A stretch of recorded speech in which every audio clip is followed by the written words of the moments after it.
Mr. Davis, please. Yes, I would like to be as brief as possible. Our highest priority is public safety. There's no doubt about that. Mr. Mayor, could you ask the acting manager, Dr. Bailey, who would be appropriate to ask some traffic questions, as road questions of? I know Mr. Sori is out there, Ms. Bailey, Dr. Bailey. Yes, sir. Mr. Sori, will you come forward? Thank you. Mr. Sori, Mr. Davis has a question for you, sir. Yes, sir. I have several. I guess you won the lottery tonight. Okay, so great. That's all right. All right, there's a lot of statistics that go around, and obviously part of the thing is a point system, and the point system accumulates, and that's sort of how you tell which roads need more attention. But my problem with the point system is very subjective. My understanding, and if you can confirm, if I'm injured in a traffic accident, and let's say it's my hand is injured, that's 3 points.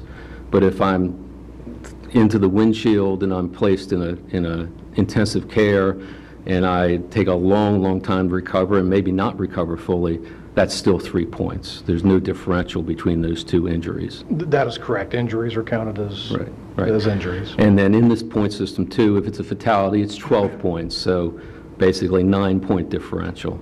So I have a big problem with that because I think statistics are fine, they're quantitative, but they're not, they're also subjective. My simple question on this is that, is there another road in the past 10 years with under 10,000 cars that's had 6 fatalities over the course of that time in this city? Not to my knowledge. Okay, so this road has had the most fatalities during that time, to your knowledge? To my knowledge, yes, sir. In 2008, I went back to that because that's when it all really started. There was a discussion in the newspaper article, and basically, I'm not going to name the city people, but basically it said deep ditches run along some stretches. It's not much wider road than it's ever been. It's kind of an unforgiving road. Is it still that way? Still that way. Okay. And then the second part is about 70% of the Elbow Road crashes happen when a vehicle runs off the road. Is that about correct still? That is correct. Okay. So whether it's related to alcohol, not paying attention, slippery conditions, the road is very narrow, unforgiving, with deep ditches on both sides. And at that time, it said that the cost per the city was $5.7 million for Chesapeake to build 10-foot shoulders along its section of Elbow Road. My understanding of the project we're trying to do tonight is about $12 million. So it's basically doubled in cost in the past 8 years because of inaction.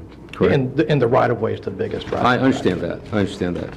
Now we moved to 2010, and in 2010 we talked about doing $2 million of safety improvements, which is what we talked about the other week.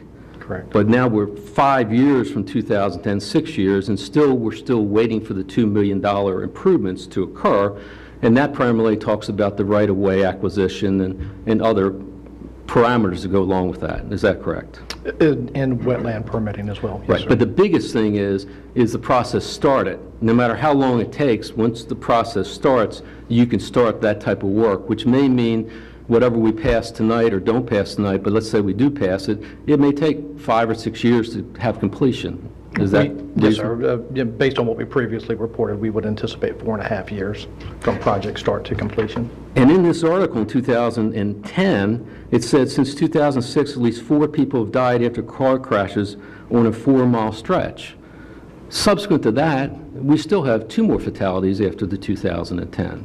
And that's the facts as I understand it. Is that correct? Yes, sir. Okay. 2015, earlier this year, when this development was approved, there was a wavy TV piece, and in it said Chesapeake Police report more than 40 people have crashed on the narrow, curvy road every year for the past 3 years.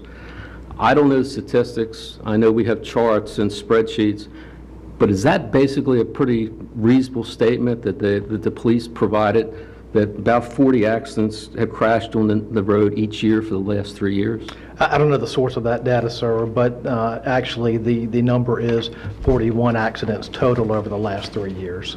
Okay. Well, they said 40 every year, so. Yes, the correct figure is 41 over 3 years. Okay. And my point on all this, Mr. Soria, I thank you very much. Those are the questions I Okay, have. thank you, sir. There comes a point on this where it becomes safety, and then the question becomes financial.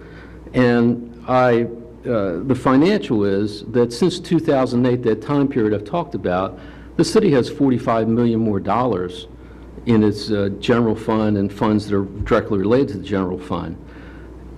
And it's not a matter of the money. We have the money to do this. In fact, in 2015, the budget is, and the reports that I've seen on 2015 results, which will be discussed next week, are that basically they have achieved a $23 million